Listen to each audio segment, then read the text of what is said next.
New York Times report ਕਰ ਰਹੀ ਆ ਵੀ ਜਿਹੜਾ ਜੈਫਰੀ ਐਪਸਟੀਨ ਆ ਉਹਦਾ ਜਿਹੜਾ ਸੁਸਾਈਡ ਨੋਟ ਆ ਉਹ ਇੱਕ ਫੈਡਰਲ ਜੱਜ ਨੇ ਰਿਲੀਜ਼ ਕਰ ਦਿੱਤਾ ਹੈਗਾ ਆ।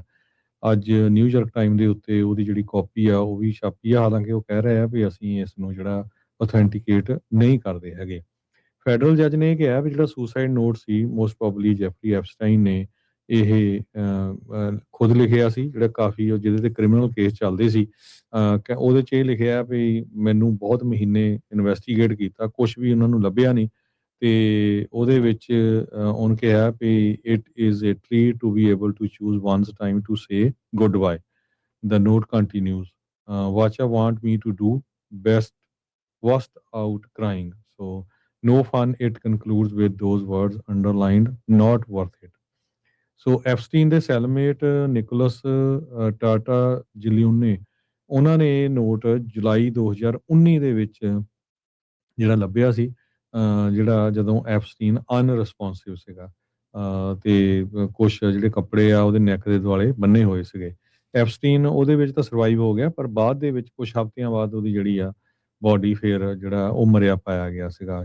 66 ਸਾਲਾਂ ਦਾ ਸੀ ਤੇ ਉਹ ਮੈਟਰੋਪੋਲੀਟਨ ਕਰੈਕਸ਼ਨਲ ਸੈਂਟਰ ਜੋ ਲੋਅਰ ਮੈਨਹਟਨ ਦੇ ਵਿੱਚ ਆ, ਉੱਥੇ ਜਿਹੜਾ ਉਹਦੀ ਬੋਡੀ ਜਿਹੜੀ ਦੇਖੀ ਗਈ ਸੀ ਜਦੋਂ ਉਸਨੇ ਆਪਣੇ ਆਪ ਨੂੰ ਸੁਸਾਈਡ ਕਰ ਲਿਆ। ਸੋ ਇਹ ਜੱਜ ਨੇ ਉਸ ਟਾਈਮ ਦੇ ਉੱਤੇ ਜਵਾਬ ਦਿੱਤਾ ਜਦੋਂ ਨਿਊਯਾਰਕ ਟਾਈਮ ਨੇ ਪਟੀਸ਼ਨ ਪਾਈ ਸੀ ਕੋਰਟ ਦੇ ਵਿੱਚ ਕਿ ਉਹ ਜਿਹੜੇ ਡਾਕੂਮੈਂਟ ਆ ਉਹਨਾਂ ਨੂੰ ਅਨਸੀਲ ਕੀਤੇ ਜਾਣ, ਤੇ ਤਾਂ ਕਰਕੇ ਜਿਹੜਾ ਹੁਣ ਨਿਊਯਾਰਕ ਟਾਈਮ ਨੇ ਉਹ ਆਰਟੀਕਲ ਆ ਛਾਪਿਆ ਹੈ। ਜੀ ਬਿਲਕੁਲ। ਸੋ ਹਰਜੋਤ ਸਿੰਘ ਜੀ, ਜੇ ਇਹਦਾ ਮੂਲ ਭਾਵ ਦੱਸਣਾ ਹੋਵੇ ਜਿਹੜਾ ਉਹਨੇ ਲਿਖਿਆ ਆ ਵੀ ਕਹਿੰਦੇ ਵੀ ਕਈ ਮਹੀਨੇ ਮੇਰੀ ਉਹਨਾਂ ਨੇ ਜਾਂਚ ਕੀਤੀ, ਕੁਛ ਵੀ ਉਹਨਾਂ ਨੂੰ ਲੱਭਾ ਨਹੀਂ, ਤੇ ਕਹਿੰਦਾ ਵੀ ਇਹ ਬੜੀ ਚੰਗੀ ਗੱਲ ਆ ਵੀ ਮੈਂ ਆਪਣੀ ਮਰਜ਼ੀ ਦੇ ਨਾਲ ਗੁੱਡ ਬਾਏ ਜਿਹੜਾ ਉਹ ਕਹਿ ਸਕਾਂ। ਕਹਿੰਦਾ ਵੀ ਤੁਸੀਂ ਕੀ ਸੋਚਦੇ ਸੀ ਵੀ ਮੈਂ ਰੋਣ ਡੈ ਪਊਂਗਾ।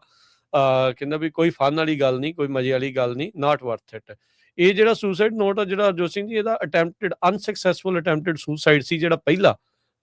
ਕੁਛ ਹਫ਼ਤਿਆਂ ਬਾਅਦ ਹੀ ਜਿੱਦਾਂ ਤੁਸੀਂ ਦੱਸਿਆ ਵੀ ਉਹ ਇਸ ਤੋਂ ਬਾਅਦ 'ਚ ਮ੍ਰਿਤ ਪਾਇਆ ਗਿਆ ਸੀਗਾ। ਸੋ ਇਹ ਸੁਸਾਈਡ ਦੇ ਨਾਲ ਸੰਬੰਧਿਤ ਗੱਲਬਾਤ ਆ। ਕਈ ਜਾਣਿਆਂ ਨੂੰ ਇਹ ਗੱਲ ਸੁਣ ਕੇ ਥੋੜ੍ਹਾ ਅਜੀਬ ਲੱਗਦਾ ਹੁੰਦਾ ਆ, ਸੋ ਸੈਂਸਿਟਿਵ ਹੁੰਦਾ, ਪਰ ਕੋਈ ਵੀ ਇਸ ਤਰੀਕੇ ਦੀ ਭਾਵਨਾ ਤੋਂ ਪੀੜਤ ਆ ਜਾਂ ਉਸ ਦੇ ਥਰੂ ਗੁਜ਼ਰ ਰਿਹਾ ਹੈ ਤਾਂ ਤੁਸੀਂ ਜਿਹੜੀ ਨੈਸ਼ਨਲ ਸੁਸਾਈਡ ਪ੍ਰੀਵੈਂਸ਼ਨ ਲਾਈਫਲਾਈਨ 1800-273-8255 800-273-8255 ਦੇ ਉੱਤੇ ਤੁਸੀਂ ਕਾਲ ਕਰਕੇ ਜਿਹੜੀ ਉਹਨਾਂ ਦੇ ਨਾਲ ਗੱਲ ਕਰ ਸਕਦੇ ਹੈਗੇ ਆ। ਸੋ ਇਹ ਕੁਝ ਦਿਨ ਪਹਿਲਾਂ ਜਿਹੜਾ ਹਰਜੋਤ ਸਿੰਘ ਜੀ, ਜਿੱਦਾਂ ਤੁਸੀਂ ਦੱਸਿਆ ਵੀ ਨਿਊਯਾਰਕ ਟਾਈਮਜ਼ ਨੇ ਇੱਕ ਸਟੋਰੀ ਪਬਲਿਸ਼ ਕੀਤੀ ਸੀਗੀ ਜਿਹਦੇ ਵਿੱਚ ਇਸ ਨੋਟ ਦੇ ਬਾਰੇ ਪਤਾ ਲੱਗਾ ਸੀਗਾ, ਤੇ ਫਿਰ ਪਟੀਸ਼ਨ ਪਾਈ ਗਈ ਸੀ ਵਾਈਟ ਪਲੇਨਸ ਦੇ ਵਿੱਚ ਅਦਾਲਤ 'ਚ ਨਿਊਯਾਰਕ ਵੀ ਇਸ ਨੂੰ ਰਿਲੀਜ਼ ਕਰ ਦਿੱਤਾ ਜਾਵੇ। ਤਾਂ ਅੱਜ ਇਵੈਂਚੁਅਲੀ ਇਹ ਜਿਹੜਾ ਨੋਟ ਆ ਉਸ ਦੇ ਬਾਰੇ ਉਸ ਨੂੰ ਜਿਹੜਾ ਅੱਜ ਪਬਲਿਸ਼ ਆ ਉਹ ਕਰ ਦਿੱਤਾ ਗਿਆ, ਜਨਤਕ ਕਰ ਦਿੱਤਾ ਗਿਆ ਆ। ਸੋ ਬਹੁਤ ਸਾਰੀਆਂ ਜਿਹੜੀਆਂ ਅਖਬਾਰਾਂ ਆ ਉਹਨਾਂ ਨੇ ਪੋਸਟ ਤਾਂ ਇਸ ਨੂੰ ਕੀਤਾ ਹੈਗਾ ਆ, ਪਰ ਕੋਈ ਇਹ ਨਹੀਂ ਕਹਿ ਰਿਹਾ ਵੀ ਆਪਾਂ ਵੈਰੀਫਾਈ ਨਹੀਂ ਕਰ ਸਕਦੇ ਵੀ ਵਾਕਿਆ ਹੀ ਉਸ ਤੇ ਦੁਬਾਰਾ ਲਿਖਿਆ ਗਿਆ ਹੈਗਾ ਆ ਜਾਂ ਨਹੀਂ। ਸੋ ਹਰਜੋਤ ਸਿੰਘ ਜੀ, ਕੱਲਾ ਇਸ ਦੇ ਉੱਤੇ ਕੇਸ ਨਹੀਂ ਸੀਗਾ, ਇਹ ਚਾਰਜ ਸੀਗਾ, ਤੇ ਚਾਰਜ ਤੋਂ ਬਾਅਦ ਇਸ ਨੂੰ ਸਜ਼ਾ ਜਾਫਤਾ ਸੀਗਾ।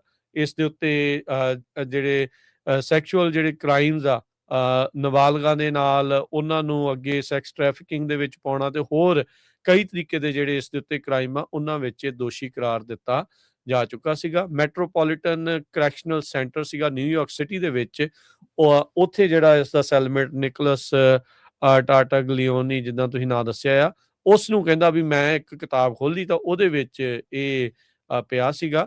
ਮਾਮਲਾ ਹੁਣ 2019 ਦਾ ਆ, ਹੁਣ 2026 ਆ ਗਿਆ ਹੈ ਹਰਜੋਤ ਸਿੰਘ ਜੀ।